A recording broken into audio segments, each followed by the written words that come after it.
Ayong uto mga ka-idol. Ta namo sa mayong panglawas mga idol. So videoan lang ako niya ako ang nahuman ng katre. Order sa ako aning customer. Yang order.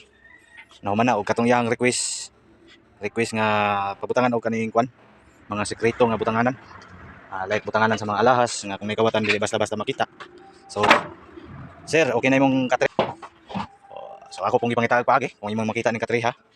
Wala ni sa drawer. Tanaw na to yung kilid. Ikat sa tumoy. Wala drawer. So sa likod, wala pa drawer. Wala to ta sa tubangan. Wala pud say drawer. Wala. Pikas pud kilid. Wala pud say drawer. So tingala ka. Nganong naman sa butanganan og kuan kaning mga lahas nga dili basta-basta makita. Muna akong gibuhat guys. Mga ka-idol.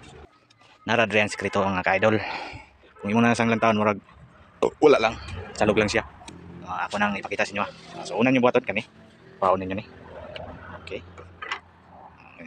Post lang nimo pa ana. Down. Okay. Ban lang siya.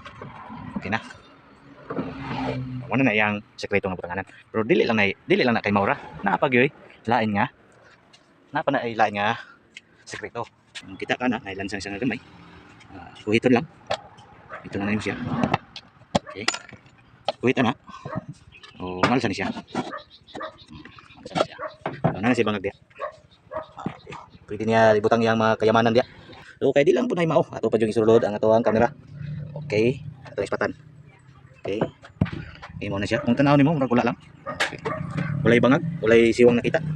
Pero na pa na siya ay sekreto gyapon. So imo tanawon 0-0 mo po ng ilang kilid. Walay kang na pa na siya diskuan sekreto gyapon. Kuan lang bon na po nimo ni. Okay. So balik na tog taklob. Siya. Humuka kay na siya, pwede ra itagap. So balik na to niya to ang gamay. Alansang lang sa to ang kwan. To ang lock. Pwede po ni i-wood screw. Siya, pwede na sa i-wood screw. So human. Loban. So naay tulo ka kwarto na pwede ni mo butangan.